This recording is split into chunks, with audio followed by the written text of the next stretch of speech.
What is the creepiest and most unexplainable paranormal experience you've ever had?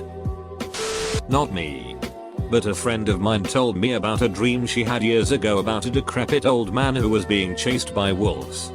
In the dream, he kept referring to himself in the third person as Old Skin. Old Skin's gotta get away from the wolves. Eventually, the wolves caught up to him and started ripping him to pieces in front of her.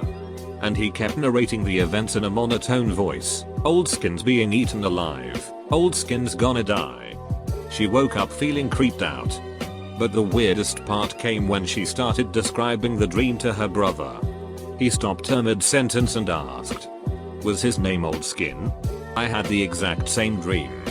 I don't know if that counts as paranormal, but it's fucking creepy. When I was in elementary school, I shared a queen-size bed with my older sister, and our family dog, a mutt that looked like a short-haired lassie, would sleep at the foot of our bed every night.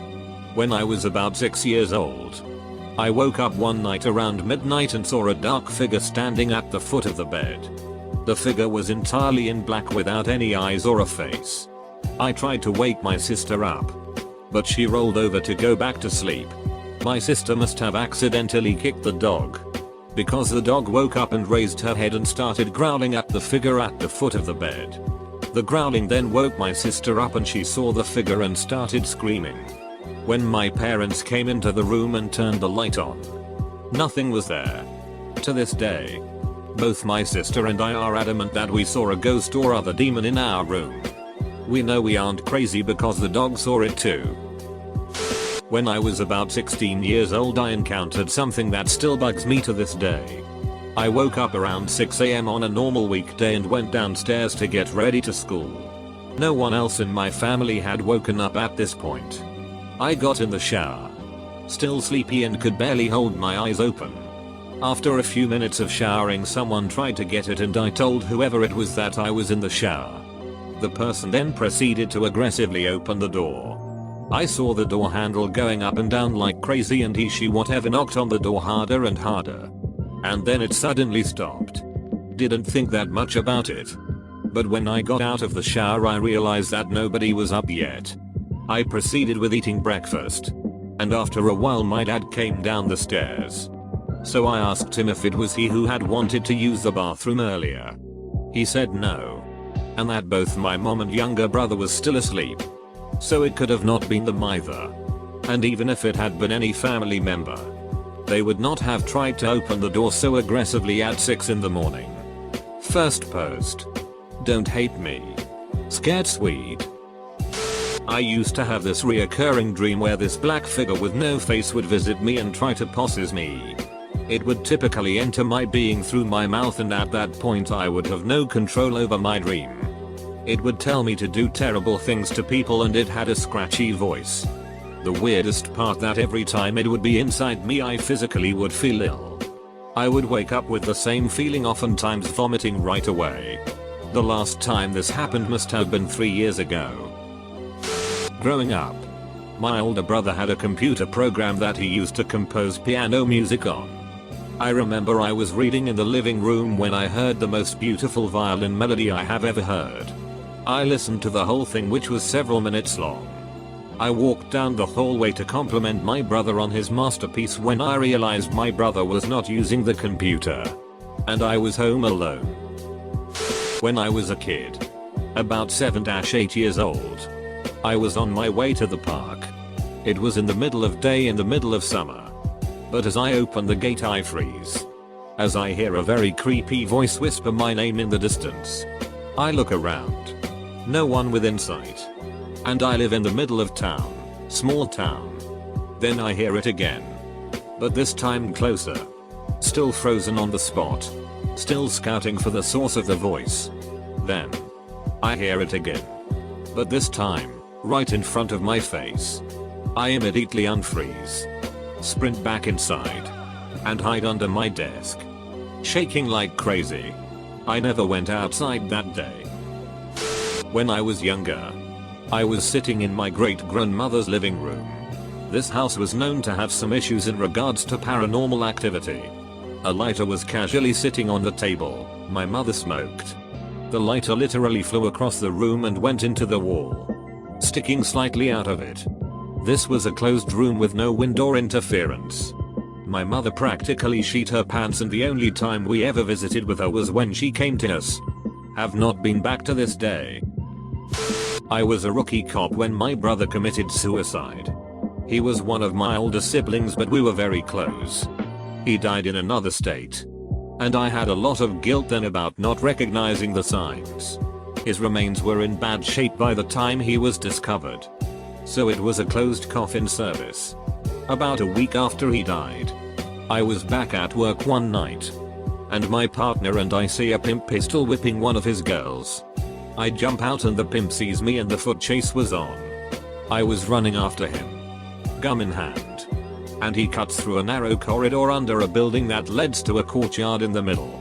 Right before I reach the courtyard, I hear "It's okay" in my dead brother's voice.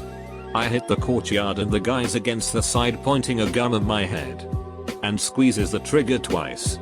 I froze for a millisecond and then started beating him in the head with my revolver. Till this day, I don't know why I didn't just shoot him, cuff him and walk him back to the street and find my partner. I tell my partner about him squeezing the trigger, but not the voice I heard. We unload the gun, .32 revolver, right there, and 2 bullets have strike marks on them. Take the gun to the lab for testing. Tell the tech the story.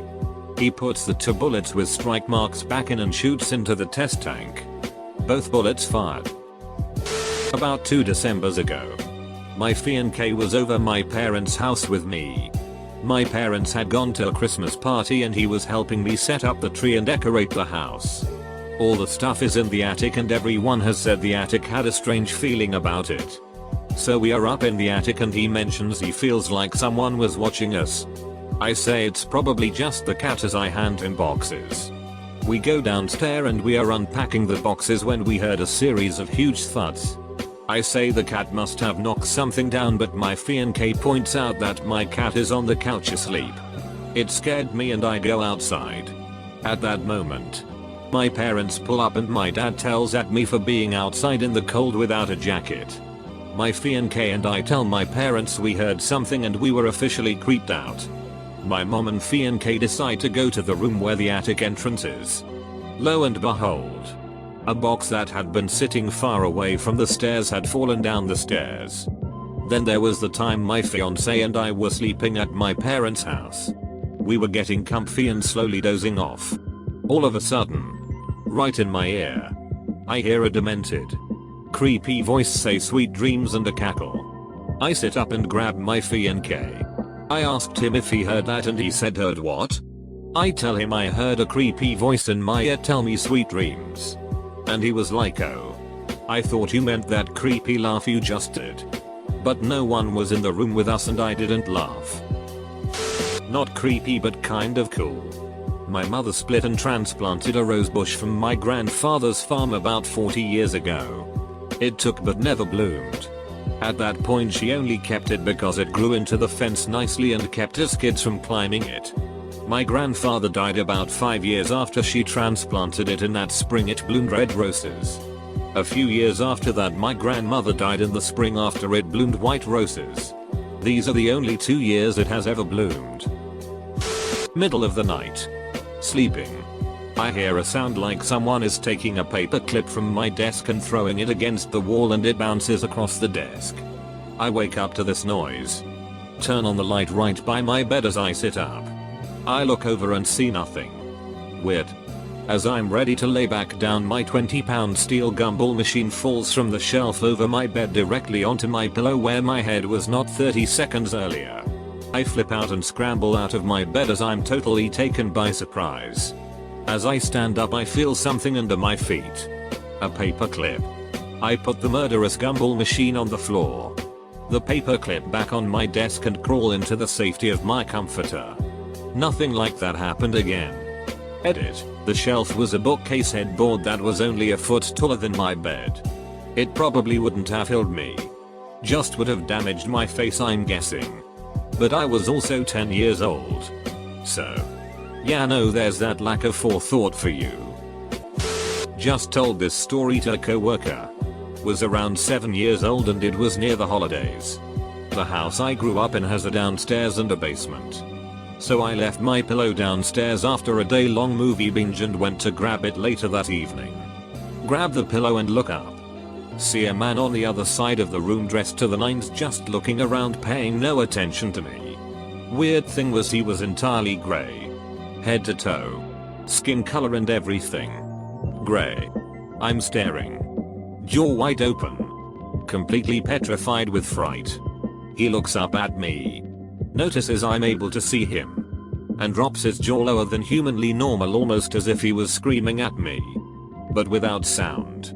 He then ran through the wall and disappeared. I wasn't able to go downstairs if the lights were off until I was a teenager. I was home last year during a break from university with a friend and we decided to go see a friend in a different city in his university. It was a small city with rivers, hills and forests. At night we decided to go in a nearby forest to smoke and drink by a river, but still being on main road. So, we were standing with our car parked and I was drinking and both of them were making joints and smoking.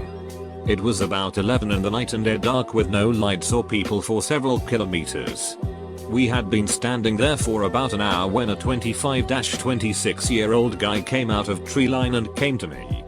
Talks to me and says this place is not safe at night. You guys should go from here. My friend who used to study there heard me talking to someone and started walking towards me but stopped right there. His face went white and told me to get in car and that we are going. I told the guy thanks and goodbye and turned the car around.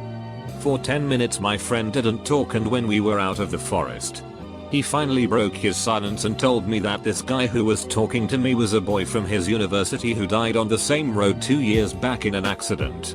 We were so scared that we didn't go home that night and spent the rest of night getting high nearby a river. When I was around 12 my mother had to go out of town for a bit and she left me home alone for a few days. We lived close to relatives so it wasn't a big deal back then.